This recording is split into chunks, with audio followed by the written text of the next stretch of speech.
चलिए एक छोटा सा किस्सा सुनाता हूँ। हम रोज जो चंदन का टीका लगाते हैं उसी के ऊपर एक बात आपको मैं बताता हूँ।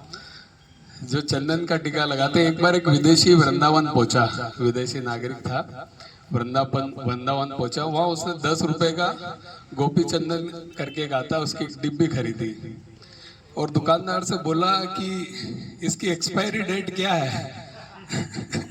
तो दुकानदार बोला कि भाई साहब इसकी तो कोई एक्सपायरी डेट नहीं है, पर हाँ अगर आप इसे रोज मस्तिष्क पे लगाएंगे, माथे पर लगाएंगे तो आपकी एक्सपायरी डेट जरूर बढ़ जाएगी।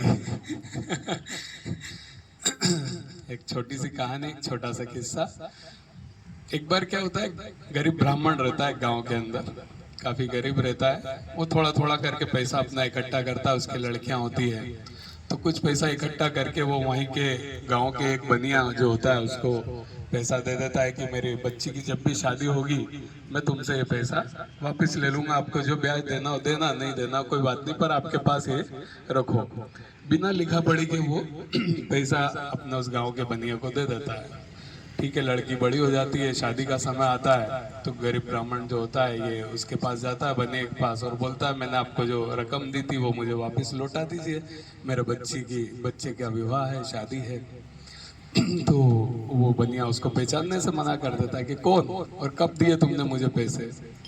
ब्राह्मण को बड़ा दुख होता है कि यार ये तो बिल्कुल पलट गया, अब क्या करे, बड़ी दुविधा में आ जाता है। वो वहाँ के राजा के पास जाता है अपनी समस्या लेके, राजा को सारी बात बताता है कि ऐसा ऐसा मैंने पैसे दिए थे, लिखा पढ़ी कुछ नहीं की और अब वो मुझे पहचानने से भी इनकार कर रहा है।